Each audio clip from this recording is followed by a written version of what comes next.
Thanks so much, Jeff. So happy to be here for this Know Better, Do Better series. 2 weeks ago, we focused on the greenhouse gases that come from vehicles, and we launched a program called Let's Walk Port Washington, a web integrated signage campaign, really letting people know that things are closer than they think. So there's really not always a need to use their car. Tonight, we're going to talk about something that really is important when you look at why Port Washington is one of the best places to live, and that is clean, safe drinking water. So I'm really excited to host this live conversation with people in our community that are doing work to keep your water, our water, safe. And we're hoping that at the end of this evening, you'll have a better understanding of the threats that we have, and we can work as a community to overcome them. So thus the name Know Better, Do Better. Before I get started, I know that there's some elected officials here, and I would just like to acknowledge them. We have our Port Washington Councilwoman, Marianne Delamonte. We have the Honorable Michelle Schimmel, excuse me. We have the Honorable Jean Sellender from Great Neck, and we have the Chairman of the Board of the Port Washington Water District, David Brackett. So we're very thrilled to have them with us. And if more elected officials come in, if you could just put that in the chat so that we can be sure to acknowledge you. So we're going to start off, John, if you can help me out with the first poll question. If you can put that up.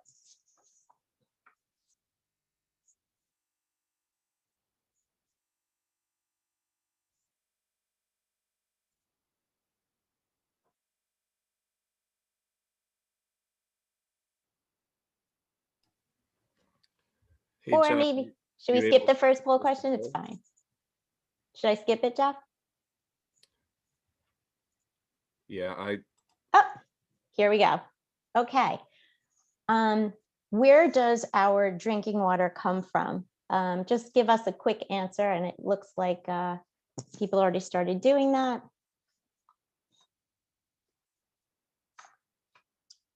Great. Okay, I think we can end our polling, and it seems like we have a very knowledgeable audience. Underground aquifers is correct. So I'd like our first guest to unmute himself. His name is Sam Adler, and he is a student in Port Washington. Sam, can you please tell us where you go to school and what grade you're in? I go to Weber Middle School, and I'm in 6th grade. Okay, and we're going to just ask you to talk a little louder and a little closer to the computer, if that's okay. Great, thank you. Okay, so this is a smart audience. They know where our drinking water comes from, these things called aquifers. Can you just explain what that is? Aquifers are layers of sand and gravel that hold our drinking water. We get our water mostly from the middle layer. The middle layer is called the McAfee layer. Okay, so why do we go to the middle layer instead of the top layer? I mean, it seems like it would be easier to just, go down into a shallow first layer. Why do we go to the middle layer? Because the top layer is polluted by things like fertilizer and oil spills. Wow. Okay, I'm just going to show everybody what Sam's talking about. This right here is a model that we created of an aquifer that actually lives at the Baywalk Park in Port Washington. And it just shows you that, as Sam just pointed out, that our water comes from the middle layer.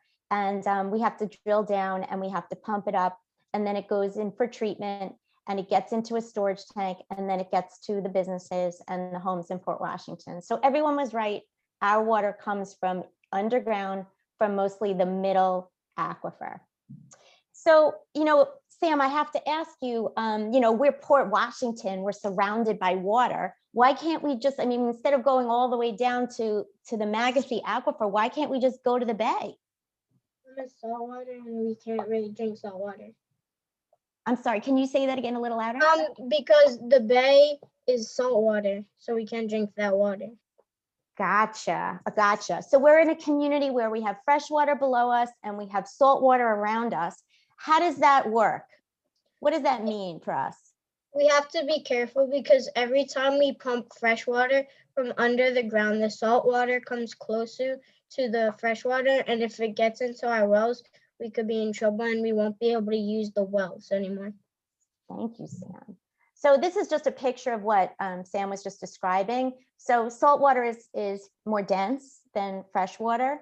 So, you know, in a good situation, we have this really nice balance of fresh water and salt water, and we pump up the fresh water and we deliver it to you all. But at certain times, especially in like a climate where there's like really dry weather, you can deplete your fresh water and the salt water starts to come in. And that's where you have the risk that Sam just described of the salt water getting into a well, which would shut down a well. Luckily, we have advanced science that is mapping out that interface for us. So we're able to manage our pumping. But being a coastal community, as Sam just pointed out, it's something that as a water district, we are extremely cognizant of. So we are very focused on water conservation so we can manage the pumpage during the warmer, drier months. So Sam, you seem to know a lot about all this. Where did you gain all of your knowledge? I helped create the Every Drop Counts exhibit at Baywalk Park with the help of Residents Forward. Thanks, Sam. I'm just going to pull up one picture. There's a full exhibit with lots of signage, and there's tables with all kinds of information to help the community conserve water. So we invite everybody to check that out.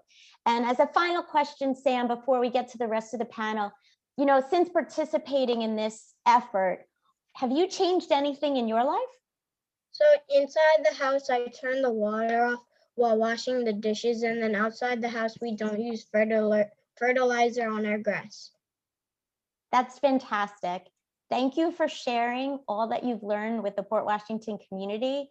And thank you for all you're doing to make every drop counts. You're welcome. Okay, great. Moving right along, we have our second poll question. If we could pull that up. Bear with us. The technology is a little slow.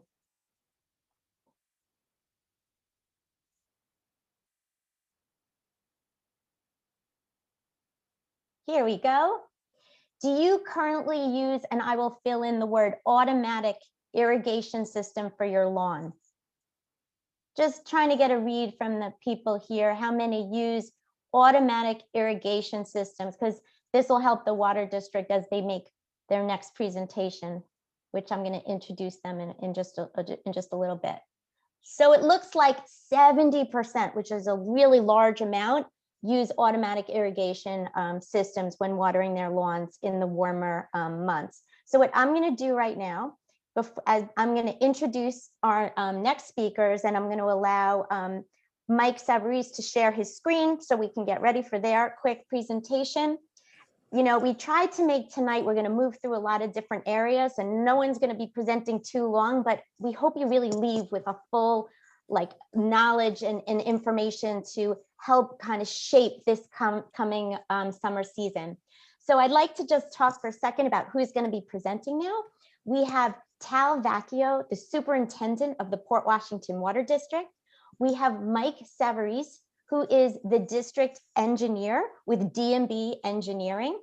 And they are going to talk, first of all, you know, I asked Tal to just give you an overall view of what is the Port Washington District and what does it take us, the infrastructure, to deliver the water that you get. And then we're going to talk about how we manage the resource, protecting it from contaminants, and very, very important information that you're going to need for this summer coming up. And then Tal's going to wrap us up with an exciting way to save money and to save water. So I'm going to hand it over to Tal Vacchio.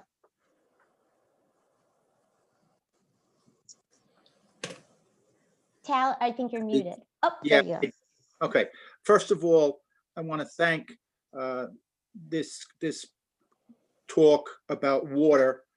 I'm Tal Vacchio, as Mindy said, better known as Tal, the superintendent of the Port Washington Water. And for us to participate tonight, the Port Washington Water District is managed by 3 commissioners. and David Brackett, Peter Meyer, and Mindy Germain. The district was formed in 1913. We have 12 operating wells. And to some previous forethought by previous Board of Commissioners, we have 3 of our producing wells located off the peninsula. They're up at Christopher Morley Park. We pump that water through a 24-inch water main into Port Washington. And the reason that was done was to stop saltwater intrusion by pumping on the peninsula. Just let me give you an example how much water we pump. In the wintertime, we pump 2.5 million gallons a day. And this is why this is very important. We then, in the summer months, pump 9 million gallons of water a day. As you can see, that most of the water in the summertime, minus the average of 2.5, is through irrigation. And that's why we feel it's very important to push irrigation, especially by seeing that before about the amount of automatic irrigation systems. So now I would like to turn it over. No, I'm going to go through some slides. Sorry, Mindy. Okay.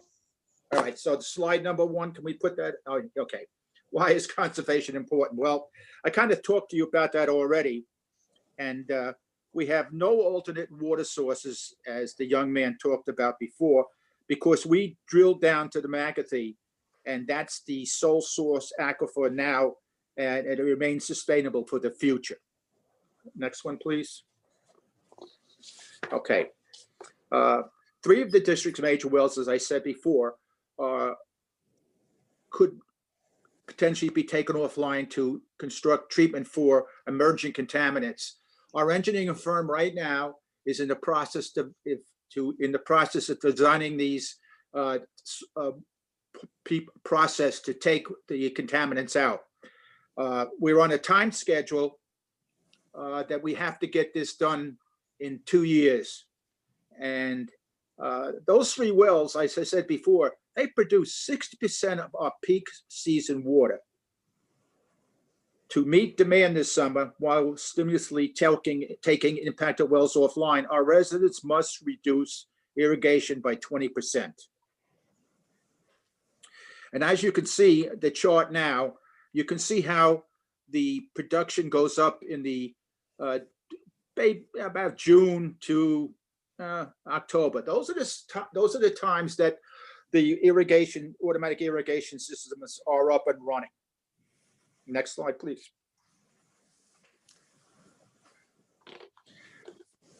Residents need to reduce irrigation by 20% to protect our water supply from saltwater intrusion and to keep wells offline while treatment for emerging contaminants is being installed. Residents need to conserve this summer. This is the most important thing that we will talk about tonight as far as the water district. So if we can go to the next one, please. Okay, and I'll pick up from here, Tal, for the next couple. Sam, I just wanted to reiterate, it's so impressive what you're doing in school. It's really amazing. You're just right on target with everything you said. Now, looking at what Tal mentioned in terms of the steps for conserving, we broke it down into 4 steps for the purposes of this discussion. And what you see here is a zone map, and the district has, in order to help alleviate the increases in water demands in the early morning to satisfy the needs of irrigation system, worked with local jurisdictions to break the service area into zones. And that's what you see here. This coordination will prevent the district's infrastructure from becoming overwhelmed during peak hours. And you may be familiar with this map from last year, and it's you recently rolled out with just very minor revisions, but just for clarification here, you can see down below the time frames for each of the different color-coded sections that the Port Washington Water District serves. So step 2 is to follow the county ordinance. Very simple. The main thing here is that the clocks are set on irrigation timers, I should say, are set for the appropriate days. Odd-numbered homes, water on odd-numbered days, and vice versa. And of course, watering is prohibited between 10 a.m. and 4 o'clock p.m. Step 3, maintenance. A lot of these things may seem simple. Checking for leaks, broken sprinkler heads, that goes a long way. Simple things that you can do just to be very, cognizant of what's going on to not waste water with these systems. But to go a little further than that, programming. We're making a specific request to turn back the watering time by 4 minutes on each of your zones. And that's to support the goal of saving 20%. In addition, you want to ensure that your rain sensor, and if you have them, soil moisture sensors are working properly and also designed in an appropriate location. Step 4, consider new technologies. So many of you have heard about smart irrigation controllers, and Tal will be talking a little bit more about that. If you may or may not know as much about drip irrigation, you see the picture of this is a drip hose on the bottom right side of the screen. Drip irrigation, as you can see, it's a tube with an emitter on the ground, and it allows the water to go directly into the soil at the root zone. And this avoids overspray and waste. Moisture levels are kept in a more optimal range. You don't have the water on the leaves where you don't need it. You're feeding it directly to the roots. It increases the overall effectiveness. It doesn't get the water, doesn't distribute water, obviously, on hard surfaces. So really a lot of benefits. And because you're putting the water in the root zone instead of on the leaves and the stems of the plant, it also helps minimize disease. And Tal, I'll turn it back to you for the rest of the discussion on the smart irrigation. Mike, I want to thank you for helping us tonight. My pleasure. Your lawn and garden needs water for various drastically depending on the month. Do not set and forget.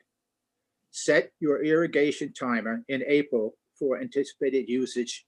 And why we're asking this is with the people that have systems usually turn their system on sometime in April. So what Mike was telling you about the areas, and that's why we broke it up so we don't have the load all on it at once, even with the odd even.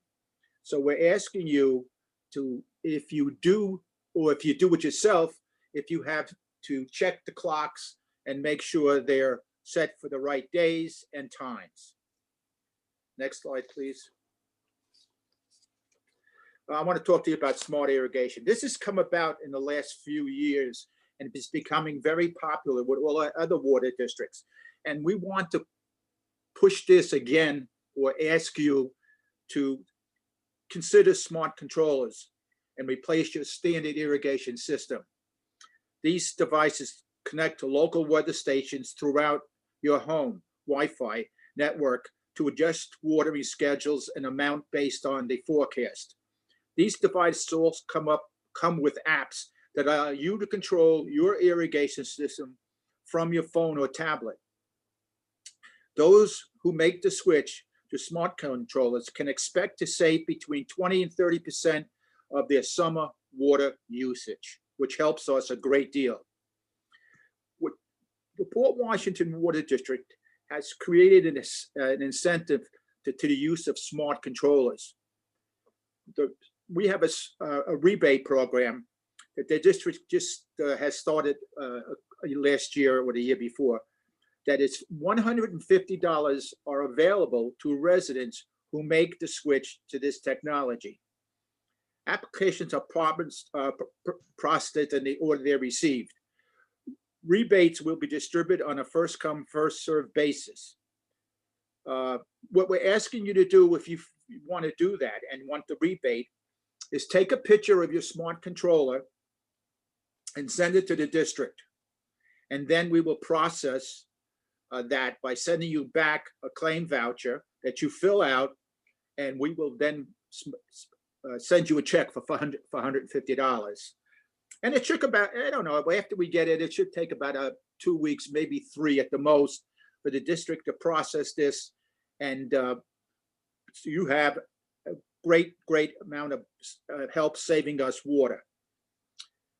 We also have adopted an ordinance by the Board of Commissioners, recently passed, requiring all resident properties with an automatic irrigation controller to switch to a smart controller by 2025. Next one, thank you. Well, I would like to thank the Board of Commissioners for asking me to speak tonight, and also your conference.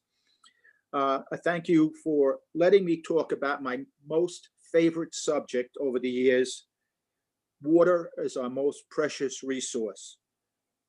Thank you. Thank you so much, Tal. And thank you so much, Mike, as well. And just to let people know that a full smart irrigation system could be $200, $250. So we're really paying for almost half of it. And the amount of savings that you'll get are really substantial. I just wanted to know if our chairman, David, is there anything you wanted to add, David? You're muted. No, Tal did a very good job in covering what it is that we do and what it is that we need our residents to help us do, and some thoughts about how they can help us conserve water. So thank you, Tal, and also thank you, Mike and Mindy. Great, thank you. Okay, let's go to poll question number 3.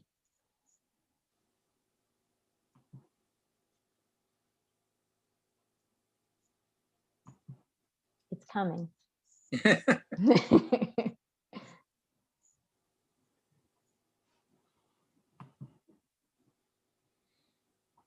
Here we go. Which one of these is a benefit of rewilding?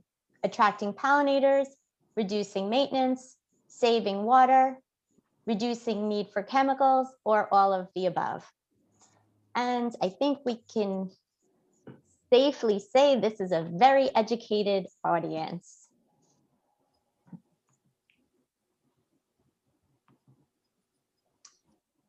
All right, I'm going to end that panel, and I want to talk for a second about our third speaker that we're really, who's going to be just very interesting tonight. Someone who really has another interesting perspective to share on conservation. So you've heard, from our students, Sam Adler, that, we have this precious situation, this fragile situation in Port Washington. So we really have a balance, this balance that we have to protect. And on top of that fragile balance, Long Island has been faced with emerging contaminants that require more sophisticated treatment than traditional contaminants. And these kinds of treatments can take 2 years to build. So it's like this intersection of quality and quantity issues. And that is why it's so important to have this robust conservation strategy so that we can manage through these more challenging times, which I know as a community we will. And that's why we're here tonight, because it is such a fantastic, strong, environmentally focused community. So speaking about environmentally focused people in our community, our next guest is Francine Furtado. She is a local environmentalist, and she has been experimenting with something called a no-mow lawn. And I asked her if she would give us a virtual show and tell of her experience. So Francine, take it away. You just have to unmute yourself and share your screen.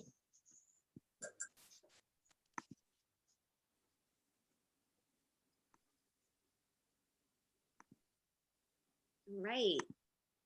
Hi, everybody. I'd like to thank Mindy and Residents Forward for inviting me to participate in this important forum on our precious groundwater. How exciting. It looks like there's 50 people who want to know more about how they can care about our drinking water. That's amazing.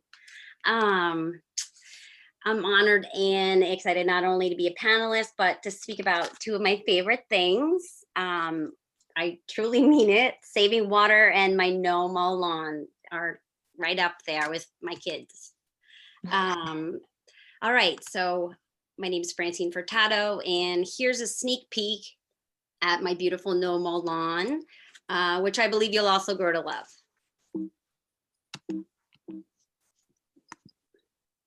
All right, my story begins here at my home.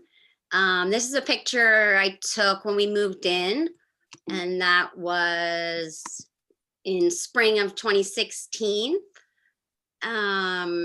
We did a lot of work on the interior of the house, but not much on the exterior. And then in January of 2017, right after the inauguration, I wanted to become more civically engaged. And so I went right to the source for community and local government involvement. And I joined our local League of Women Voters. And when I joined there, I became the Natural Resources Co-Chair with Jane Thomas. And I started learning about Long Island groundwater immediately. I joined Water for Long Island, which is a nonprofit, which is doing some great work protecting the quantity and the quality of our groundwater. And so once I started learning about our groundwater, I stopped watering my lawn. So that was the summer of 2017, shut off my irrigation system, and I bought a rain barrel. And soon after that, there was a group, environmental group starting called Rewild, Port Washington. And I was able to get into their pilot program to rewild my property. And that was the spring of 2018. So as Sam, who's wonderful, by the way, I'm so hopeful that our children are learning this at an early age, because I was just woken up to this reality of our groundwater situation in my 40s. Anyway, so as Sam mentioned, many benefits of rewilding. Most important for me, saving water.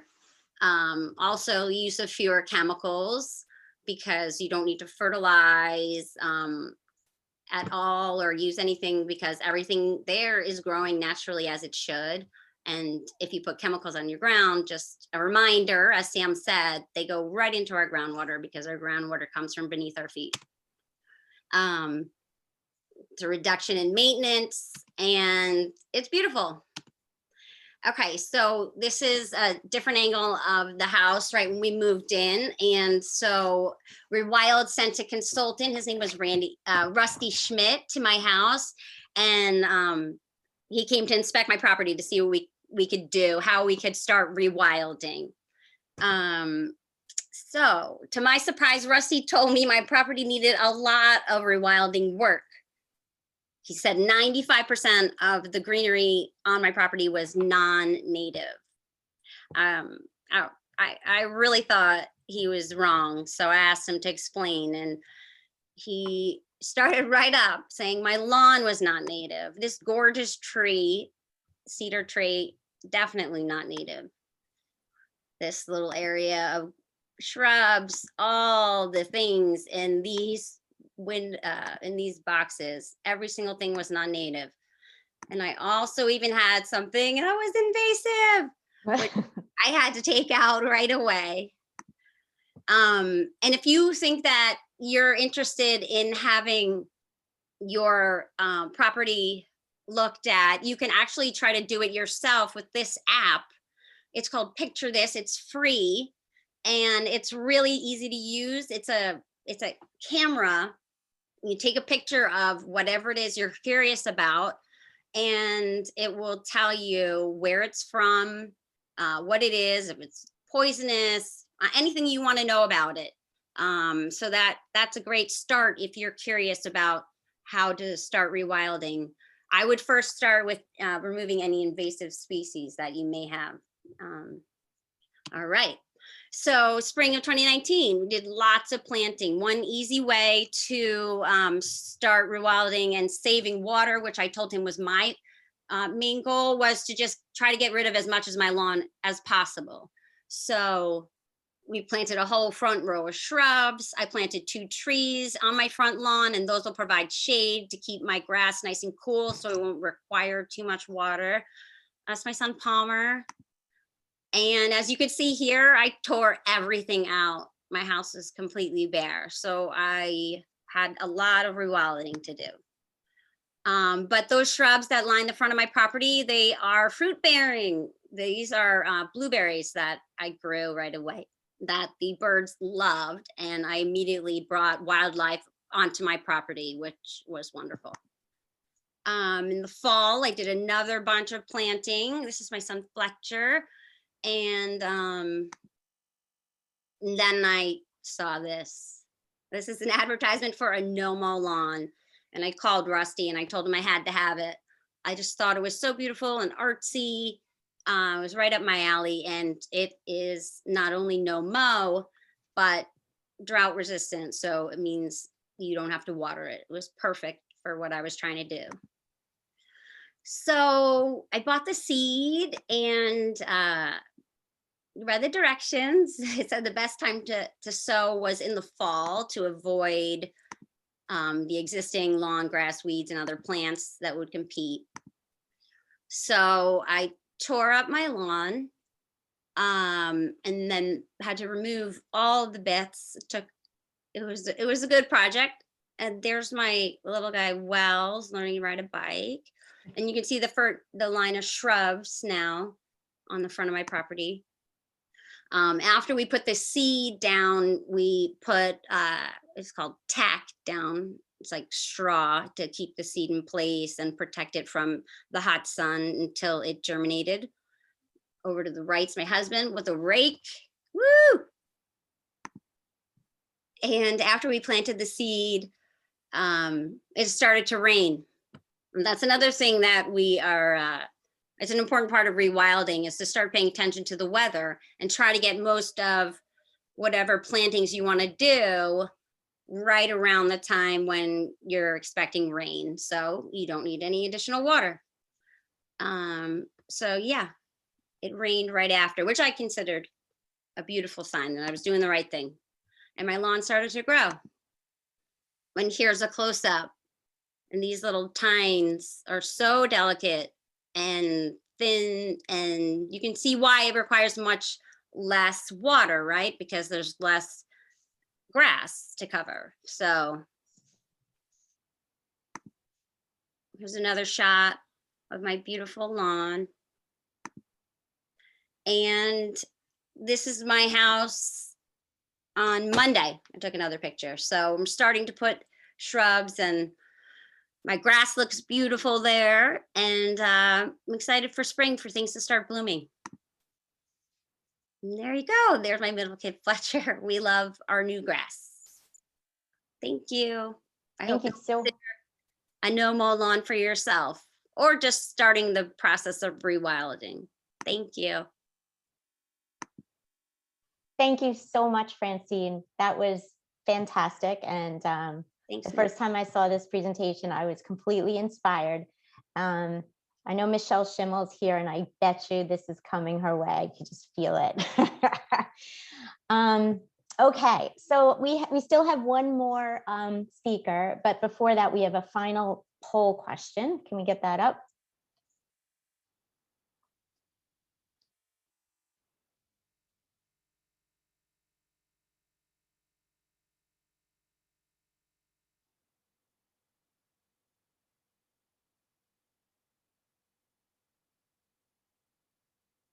Here we go. Okay, after listening to Francine, are you interested in planting native species in your yard? Francine. Nobody dare say no. Excellent. It's great. It's so nice to see an interest in this important initiative, because it really will help our drinking water. Okay, we're going to close out that poll. So for our final speaker, I wanted to move to an important part of this conversation, and that is starting to look at water in a circular flow as opposed to, you have the water and then it goes to waste. And there's different ways to do that. Capturing rain, recycling rain, recharging our aquifer. These are all really important efforts in conservation, in comprehensive, robust conservation. It's amazing how, 10 years ago, conservation was about just watering odd days and even days. And now we're getting into, as you heard the district talking about, the plans that our engineers have helped us put together works it out so that not everything isn't on at the same time. It's like all carefully scheduled, and doing the smart irrigation and looking at native species and no mow lawns. Well, now this is the final piece. So it's my pleasure and honor to introduce Megan Fastuca, and I'm sorry that her name was spelled wrong on the opening slide. That was a typo.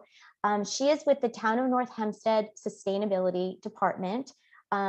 She is a graduate of the hydrology program at NYIT with my mentor, Sarah Mayland. Megan, if you want to share your slide and give us these final words of wisdom, that would be fantastic.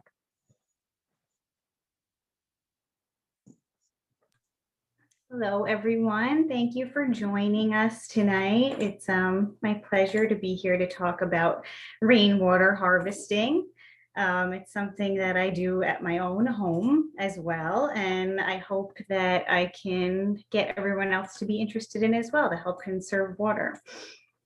Let's move to the next slide. So if you're not familiar with rainwater harvesting, it's basically just capturing stormwater runoff from a structure or impervious surface like a roof or from your building, and then storing it so you can use it later. So like Mindy talked about, use that cycle of being able to reuse and recycle the water.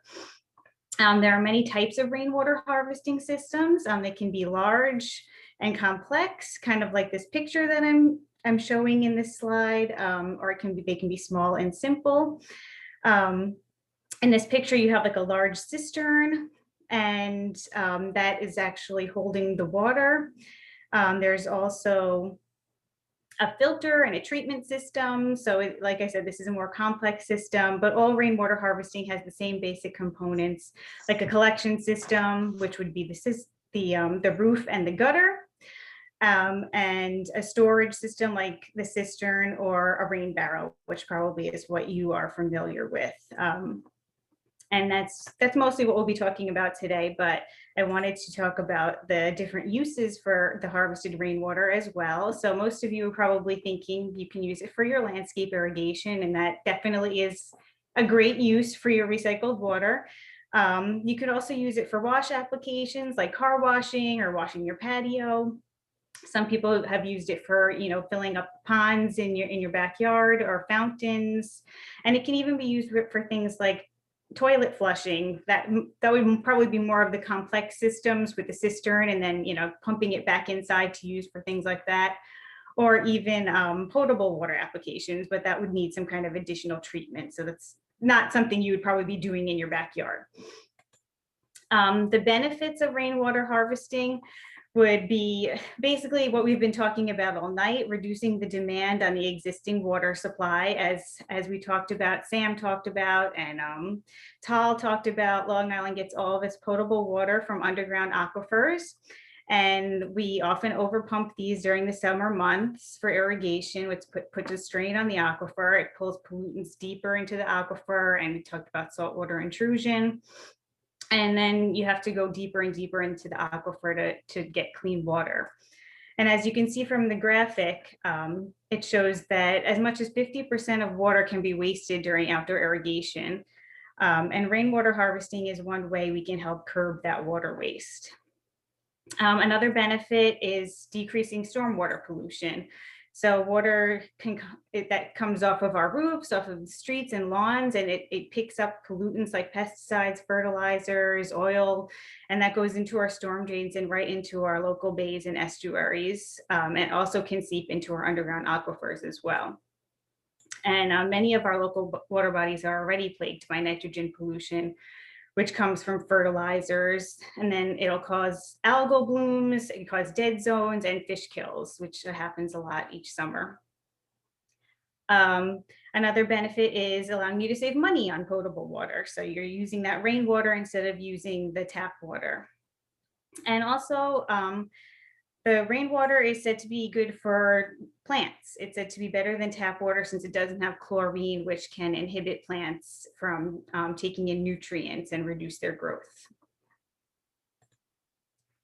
So since rain barrels are, as I said, they're probably the most common rainwater harvesting system found in homes, I'm going to go into more detail about installing them and maintaining them. There are many different types of rain barrels out there that people can buy and even make. And they're usually around 50 or 60 gallons. They're, a smaller system. All of them, however, should have a screen at the top to prevent mosquitoes and debris from getting in, but allow the water to flow in. They should have some kind of spigot at the bottom to drain the water. An overflow spout or hose so that if the barrel fills up with water, it doesn't go onto your house foundation. And to install a rain barrel, you want to place the rain barrel under a gutter downspout at a location close to where you're going to use the water, so you don't have to transport it too far or run a hose too far. You can see that you'll most likely need to cut your downspout as shown in the picture and attach either some kind of elbow piece or extender so that you make sure the water is flowing into the specific space at the top of your barrel. It's also important that you put it on cinder blocks or bricks to elevate the rain barrel, or even some of them, they make stands for them. This will increase the water pressure and allow a watering can to fit underneath. Also make sure that wherever you're going to put the barrel, the foundation is stable, because when it's filled up with water, they can be hundreds of pounds. And, if the foundation is not level, it could tip over and it could hurt somebody, or it could break the rain barrel too, which you don't want either. Depending on the rain barrel model, make sure the spigot and the screen are installed properly.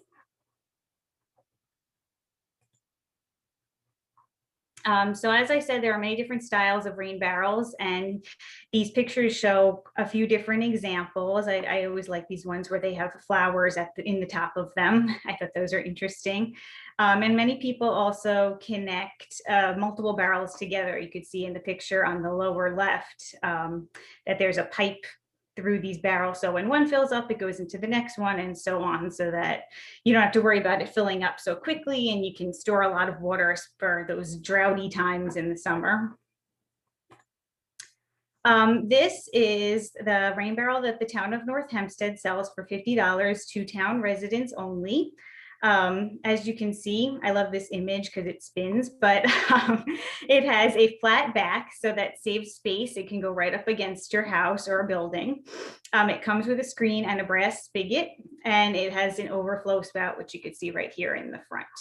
And I'll provide more details on how you can purchase one of these at the end of my presentation. So we do caution that you do not drink the rain barrel water. I would think that's pretty self-explanatory, but it should not be consumed by humans or pets, and only used to irrigate your lawns and gardens. And we also tell everyone to caution when using water from your rooftops to water vegetable gardens, because there could be chemicals that leach from the rooftop materials, as well as bacteria that may come from things like bird droppings. So I'm not saying you can't use it, but use your judgment, decide what's best for you. And if you do decide, just make sure you wash whatever edible things you have before you eat them very well, and try to water the roots, not whatever parts that are edible. So as I think Mike and Tal talked a little bit about before, you can further your water efficiency by using soaker hoses and drip irrigation with a rain barrel. They usually just screw into the bottom where the spigot is.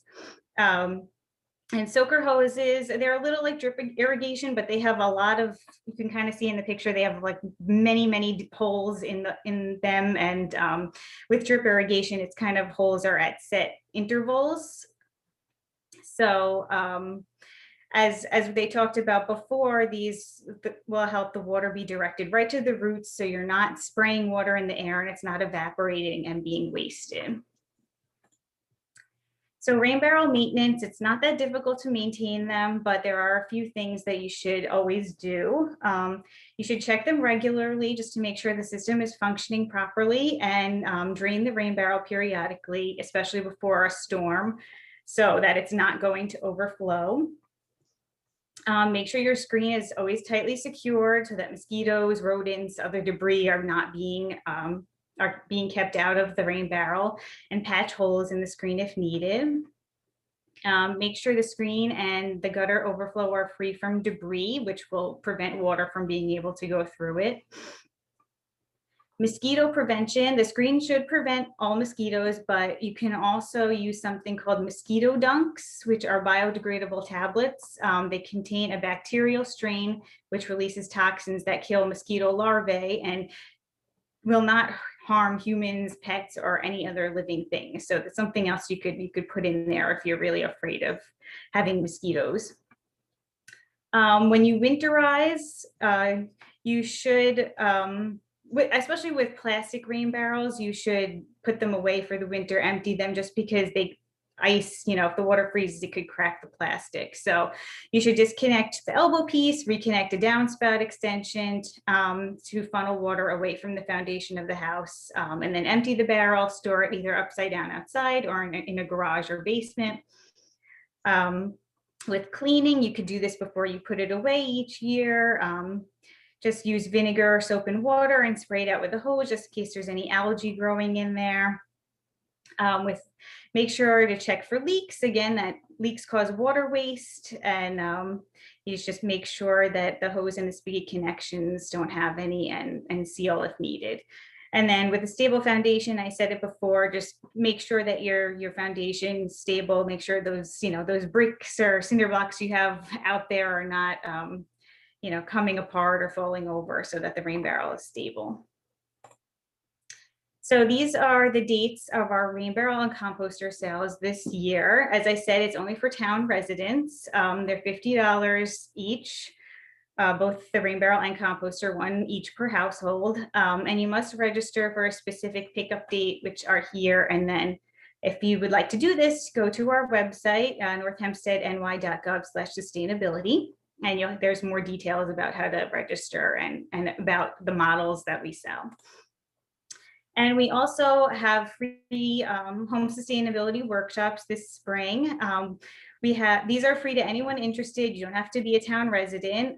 They'll be held virtually through Zoom. And again, you must register. So go to our website on how to do that.